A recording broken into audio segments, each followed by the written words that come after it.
وقل رب زدني علما. D'où l'importance, barakallahu fikum, de savoir qui sont les héritiers des prophètes, qui sont Ahlul Hadith, qui sont les gens du groupe sauvé, pour pouvoir apprendre la religion d'eux, s'attacher à eux et s'éloigner de tous ceux qui les contredisent et de tous ceux qui sont sur des voies déviantes, surtout dans cette époque de fitna.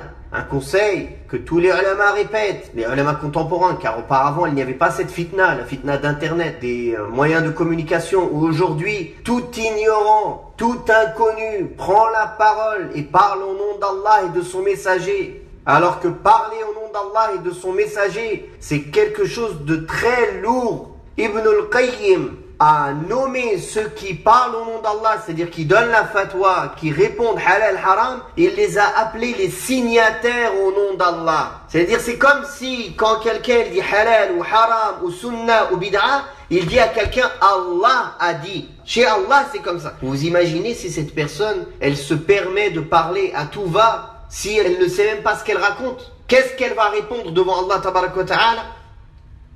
Parler sur Allah sans science, Ibn al-Qayyim rahimahullah, il l'a cité comme un péché plus grave que le shirk, car c'est la cause du shirk. S'il n'y avait pas des ignorants qui parlent sur Allah sans science pour dire aux gens d'adorer telle statue ou telle chose, le shirk ne serait pas. Parler sur Allah sans science est un des plus graves péchés. Donc je vous mets en garde contre Internet. Internet est un outil magnifique quand il est bien utilisé. Aujourd'hui, regardez, on discute entre nous par Internet. On a eu accès à des fatawas des ulama par Internet, mashallah. On arrive à écouter leurs cours par Internet.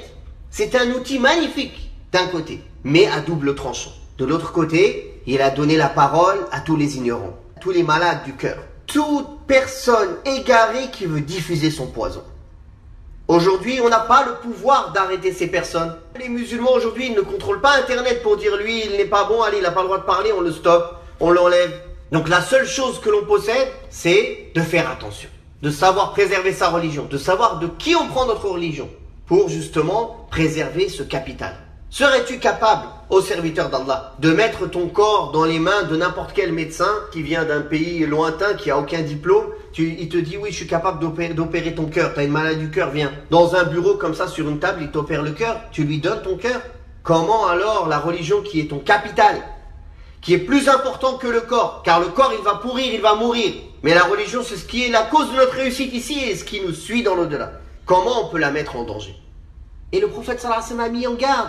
Il a dit, celui qui vivra parmi vous, il verra beaucoup de divergences. Accrochez-vous donc à ma sunna, à la sunna de mes califes bien guidés. Accrochez-vous-y fermement et mordez-y à pleines dents.